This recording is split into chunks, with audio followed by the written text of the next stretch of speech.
അതെ, അത് ഗവൺമെൻറ് ആകെ ബങ്കിൾ ചെയ്തിരിക്കുകയാണ്. ഇപ്പോൾ വളരെയധികം കൺഫ്യൂഷൻ വിദ്യാർത്ഥികളുടെ ഇടയിലുണ്ടായി. മാത്രമല്ല, ഒരു പരിഷ്കാരം ഗവൺമെൻറ് ആലോചിച്ചിരുന്നു എങ്കിൽ അത് ദിവസങ്ങൾക്ക് മുമ്പ് ആലോചിച്ച് അതിൻ്റെ ഗ്രൗണ്ട് ഒരുക്കി ചെയ്യേണ്ടതായിരുന്നു. അതിന് പകരം കോടതി നടത്തിയ പ്രയോഗം വളരെ കറക്റ്റാണ്. കളി തുടങ്ങിയതിന് ശേഷം കളി നിയമം മാറ്റുക എന്ന് പറഞ്ഞ പോലെ ചെയ്തതിൻ്റെ ഫലം അനുഭവിക്കുന്നത് വിദ്യാർത്ഥികളാണ്. വേണ്ട സ്ഥലത്ത് അഡ്മിഷൻ, വേണ്ട സ്ഥലത്ത് അവരുടെ പ്രീ പ്ലാനിങ് എല്ലാത്തിനെയും ബാധിക്കുന്ന തരത്തിലുള്ള വലിയൊരു കൺഫ്യൂഷൻ ഉണ്ടാക്കിയതിന് ഗവൺമെൻറ്റാണ് ഉത്തരവാദി. അങ്ങനെ ചെയ്യാൻ പാടില്ലായിരുന്നു. അങ്ങനെ ഇതൊക്കെ എത്രയോ കാലമായിട്ട് തീരുമാനം കാത്തു കിടന്ന ഫയൽ വച്ച് താമസിപ്പിച്ച് അവസാനം വന്ന് തീരുമാനം. പരിഷ്കാരം വേണോ വേണ്ടേ എന്നുള്ളതല്ല പ്രശ്നം, അത് കൈകാര്യം ചെയ്ത രീതിയാണ് വളരെ മോശമായി പോയത്.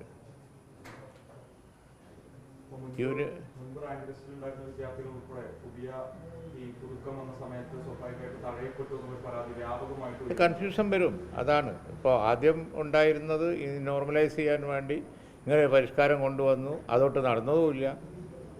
രണ്ടും കെട്ട നിലയിലായി, രണ്ടു കൂട്ടർക്കും ദോഷമായി. അപ്പോൾ പിന്നെ ഒരു വിഭാഗത്തിന് ഗുണമുണ്ട് എങ്കിൽ പോലും പിന്നെ മറുവശത്തിന് അത് വേറെ രീതിയിൽ ബാധിക്കുന്നു. ഈ ഗുണം കിട്ടിയവരും മറ്റവരും എല്ലാവർക്കും കൺഫ്യൂഷനുണ്ട്. ഒക്കെ വെച്ച് താമസിപ്പിച്ച് പ്രോബ്ലം ആക്കി. ഇതിൻ്റെ ഒന്നും ആവശ്യമില്ലല്ലോ. ഇതൊക്കെ എത്രയോ കാലമായിട്ടുള്ള, ഇതൊക്കെ ക്വിക്കായിട്ട് തീരുമാനം എടുക്കേണ്ട വിഷയമല്ല. അക്കാഡമിക് ഇയറും കോഴ്സും ഇതൊക്കെ സമയബന്ധിതമായി നടക്കുന്നതല്ലേ. അപ്പോൾ അതുകൊണ്ട് തന്നെ വളരെ ഹയർ എഡ്യൂക്കേഷൻ, ഉന്നത വിദ്യാഭ്യാസ രംഗം അല്ലെങ്കിൽ തന്നെ എന്താണ് കാണുന്നത് നമ്മൾ? കേരളത്തിൽ നിന്ന് കുട്ടികൾ പുറത്തേക്ക് പോയിക്കൊണ്ടിരിക്കുന്നു. ഇവിടുന്ന് പഠിക്കുന്ന കുട്ടികൾ ഇവിടുന്ന് ഓടിക്കൊണ്ടിരിക്കുന്നു എന്നുള്ളത് അല്ലെങ്കിൽ തന്നെ ഒരു വിഷയം നിലനിൽക്കുന്നുണ്ട്.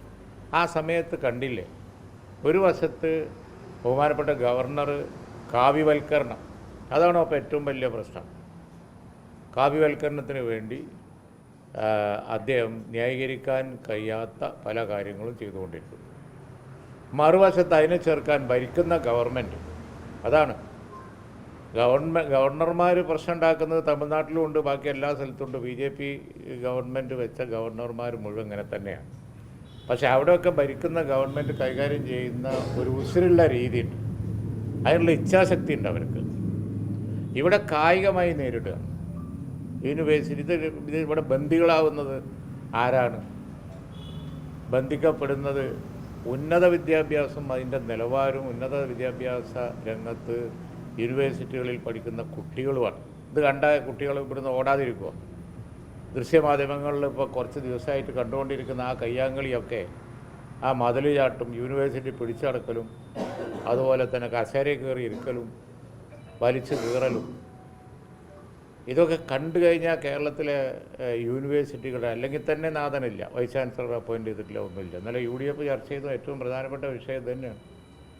ഇതിൻ്റെ അടുക്ക ആരോഗ്യരംഗത്ത് ഉള്ള വിഷയം നമ്മൾ കണ്ടു. അതിന്ന് ശ്രദ്ധ തിരിക്കാനാണെന്നാണ് ചിലർ പറയുന്നത്. ഈ വിവാദം ഉണ്ടാക്കി കൊണ്ടുവന്നതാണ്. പക്ഷേ ഈ വിവാദം ഉണ്ടാക്കി കൊണ്ടുവന്ന് ഒന്നിൽ നിന്ന് ശ്രദ്ധ തിരിക്കുമ്പോൾ മറുവശത്ത് ഉന്നത വിദ്യാഭ്യാസ രംഗം, അത് പ്രത്യേകിച്ച് യൂണിവേഴ്സിറ്റി അക്കാഡമിക് പീരീഡും അതൊക്കെ എങ്ങനെ കൊണ്ടുവരുന്ന ഒരു സ്റ്റേറ്റ് അത്. കാവ്യവൽക്കരണം, അതാണ് 66 കോളേജുകളിൽ പ്രിൻസിപ്പാൾമാരില്ല, യൂണിവേഴ്സിറ്റിയിൽ വൈസ് ചാൻസലർമാരൊക്കെ ചാർജിലാണ്. അപ്പോൾ ഇവിടുന്ന് കുട്ടികളിട്ട് ഓടുന്നത് വെറുതെ ആണോ? പിന്നെ ഇതൊക്കെ കണ്ട ഈ യൂണിവേഴ്സിറ്റികളിൽ കുട്ടികൾ പിന്നെ രക്ഷിതാക്കൾ പറഞ്ഞു വിടുമോ? ഇവിടെ പഠിക്കാൻ തയ്യാറാവുമോ? എന്തൊരു കാഴ്ചയാണ് ദൃശ്യമാധ്യമങ്ങളിലൂടെ കുറച്ച് ദിവസമായിട്ട് യൂണിവേഴ്സിറ്റി ക്യാമ്പസുകളിൽ കണ്ടുകൊണ്ടിരിക്കുന്നത്. ഒട്ടും അഭികാമ്യമല്ല, ഒട്ടും തന്നെ അഭിലഷണീയമല്ല. ഇത് വല്ലാത്തൊരു സ്ഥിതിയാണ്.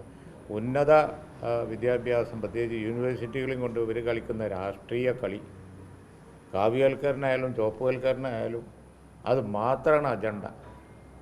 രാഷ്ട്രീയത്തിൻ്റെ അതിപ്രസരം കൊണ്ട് ക്യാമ്പസുകൾ മുഴുവൻ ഒരു മാഫിയ ഭരണം പോലെയായി. ഇതൊക്കെ കേരളത്തിലെ കുട്ടികളുടേതല്ല, കേരളത്തിൻ്റെ തന്നെ ഭാവിയെ ബാധിക്കും. സാങ്കേതിക വിദ്യകളൊക്കെ വലിയ തോതിൽ മാറിക്കൊണ്ടിരിക്കുന്ന ഈ കാലത്ത് എല്ലാം അതിനാശ്രയിച്ചാണ് ഇരിക്കുന്നത്. തൊഴിൽ അതിനാശ്രയിച്ചാണ്, സാങ്കേതിക വിദ്യകളെ AI കാലഘട്ടം വരാൻ പോണത്. അതുപോലെ തന്നെ ട്രേഡ് അതിനാശ്രയിച്ചാണ്, വ്യവസായം അതിനാശ്രയിച്ചാണ്, കൃഷി അതിനാശ്രയിച്ചാണ്. ടെക്നോളജി മാറുമ്പോൾ എല്ലാം മാറും. ടെക്നോളജി മാറുമ്പോൾ യൂണിവേഴ്സിറ്റി കോഴ്സസ് മാറും. ഇവിടെ എന്താ ഉണ്ടാവുക ഇങ്ങനെ ആയാലും? അല്ലെങ്കിൽ ആരാ യൂണിവേഴ്സിറ്റി ഭരിക്കുന്നത്? ഒരു സ്ഥലത്ത് 2 രജിസ്ട്രാർ അല്ലേ? വളരെ വളരെ ശോചനീയമായ ഒരവസ്ഥ.